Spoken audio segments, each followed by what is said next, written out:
muvaffaqiyatda bel qo'yib siri.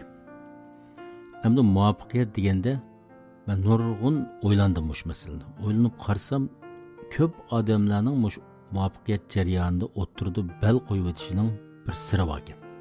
O nima degan chaqda mavzu qarsak bo'ldi. Daka chiji. Daka degan hozir xil yosh bolalar bilib ketdi. Nima degan chaqda masalan o'ruqlamoqchi bo'lsak, har kuni men manchilik metr yugadim. Her günü mandaq iş qildim deb bosqichliq nishon, bosqichliq o'lcham. Mana shundaq bosqichliq o'lchimi bor ishni, plani bor ishni biz daka chiji deymiz. Daka. Bir yer bordiq, daka qildik deganchu. Ko'p qism odam aql jihatdan yoki dunyoni faraz qilish jihatdan, ilmiylik jihat mushuni esqib yetammagandikin, ba'zida shu umumiy jihatdan nishoni to'g'ri bo'lsa-mu, aşınanğa səvirçanlıq bilan muamil qılıb bulanmaydı, saqlab bulanmaydı. Məsələn, ügünüşni alsaq, til ügünüş deyil. Til ügünüşdə mən bu ilgiri deb ötken o xuddi pələmpəyga oxşaydı. Ügünüb ma'lum bir mezgil ügensiniz, bu til seviyeniz aşqandaq qılmaydı. Bir joyda to'g'andaq qildi, uning aşqanlığını his qılamaysiz. Ondan saqlab ma'lum bir mezgilga chidab apağandikin tuyuqsiz o'rlaydi. Tuyuqsiz o'rlab bo'lib yana bir xil bir mezgilgacha yana seviye aşmagandek tuyuldu. Bu vaqtda nurg'un odam bel qo'yibdi. Qarshi bu ishning unum bo'lmagandek, o'zi bir bo'lmaydigan ishni qilayotgandek, bu ishning natijasi chiqmaydigandek tuyuldi. Ammo aqli va odam saqlab tura oladi ishni. Saqlab ma'lum bir mezgilgacha chidab baqa vaqtida yanilab bir o'rlaydi. Mana palampaysimon deymiz. Endi o'ruqlashmi shu. O'ruqlashdimi? Müşahede birinci basqışda iştik o'ruqlaydi. Adam mesela dastlabki bir ayda, bir yarim ayda diqqat qilsa 5-10 kilo, 10 necha kilo o'ruqlay oladi. Lekin birinci basqışdagi o'ruqlash ko'proq suv bo'ladi. Suv tövellaydi. Shunga birinci basqışda o'ngayroq bo'lib, bir aydan keyin ping taychi deymiz. Ig'irlik midirmaydigan bir basqış kirib qoldi. Bo'libmi ayollar shuna bo'ldi.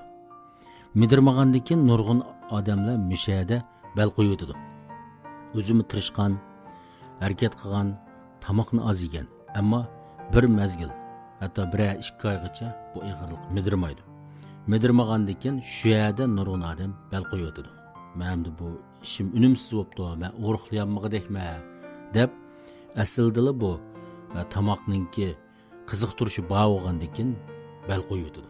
Qolgan nurg'un ilm fandiki, o'qish deymiz, igilik tiklash deymiz, pul tepish nurg'un ishlarninki tigi mishadi ekan. Men o'ylab yetdim. Tigi mishadi daka jiji. Bizning bir o'zimizning ko'nglimizda son bavolatdiki, bosqichliq plan, bosqichliq o'lchimimiz bo'lishi kerak ekan. Chunki barliq shunday muvaffaqiyatga munosabatlik ilgirtidan qilipi yo'q bir ishlarninki mishadi bosqichliq o'lchimi aniq emas. Aniqsizda bu cho'ding deymiz. Aniq emas bo'lgandan keyin mushu ishga chidamoq tas. O'ttirdi bir ishlar bir noaniq turdi. Masalan, egilik tiklasak mushuda. Yangidan shirkat qurib, yangidan tur chiqarib qilgandan keyin bu funksiyon ya to'g'rimi bu yo'nalish? Bu mahsulot bo'lamdi, bo'lmamdi? Ondan qachon kirim keldi? Bu narsalarning hammasi aniqsiz. Mushu aniqsizlik odamni qiynaydi. Şun ko'p qism odam bardosh qila olmaydi. Ya puli yetishmaydi yoki o'zi savr qilib bo'lmaydi. O'ginishmi shu. Men o'zim o'ginishni beshimdan kechirib boqqandan keyin hozir tunib yetdim-da, hozir aqlim to'shib, yosh bir yerga borganda tunib yetdim. Ayni vaqtida ko'p qiynalgan. Nima deganda ma'lum bir narsani o'rgansangiz, yo'nalish to'g'ri. Men doktorlikda o'qiyman desangiz, u tirishib hamon o'qig'ili bo'ladi. Bu aniqli ish. Shu ko'p o'rgansangiz, ko'p bilim oldiganli ish. Yo'nalish to'g'ri, lekin o'ttirda xeyli bir mezgilgacha bu ish bo'lmagandek tuyuldi. Seviye o'smagandek tuyuldi. O'tanmaydigandek tuyuldi. Men doktorlikka 1-yil berib, necha numar kamlab qilib o'tamagan. Keyin 2-yil yana tayyorlik qilgan. 2-yil o'tdim. Demak, bundaq ishlar bakchiq. Doktor To'lqin Qodir muallimning yillik korxonchilar klubini tushunmoqchi bo'lsangiz, tuvandagi undidor bilan aloqalashing. Endi mushu o'qish deymiz, igilik deymiz, o'ruqlash deymiz, uygunish har xil ishlar. Mushularning eng ta'siri shu. O'ttirda odam ko'ngli tinjimaydi. Ko'ngilda son yo'q. Mushu qilayotgan ishining unumlik bo'layotganligiga nisbatan bosqichliq bir o'lcham yo'q.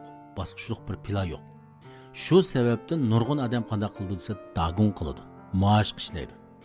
Maoshga ishlash bilan yangilik yaratishning, iyilik tiklashning, yangicha yo'l tutishning mushadagi eng cho'ng farqi siz maoshga ishlagan chaqda sizning xizmat normangiz, maoshingiz intayin aniq. Masalan, vaymay tushsangiz, kunda nechilik vaymay tushsangiz, necha pul oladiganligingiz bu aniq. Shirkat kirsingizmi, idoraga kirsingizmi, qanchalik xizmat normasining bo'ldiganligi, buni ishlasangiz qanchalik maosh oladiganligingiz bu hammasi aniq. Aniq bo'lgandan keyin nurg'un odam mush yo'lga kirishni xohlaydi. Chunki odamlar mush aniqsizlikdan qo'rqadi. Odam xotirjam bo'lolmaydi. Hamda maoshlar aniq bo'lganligi uchun nurg'un odam mushu maosh ishlaydigan, dagun qiladigan yo'lni tanlaydi. Eng muhimi odamning ko'ngli xotirjam bo'ladi. Albatta, bu xil xotirjamlikning bedeli bor.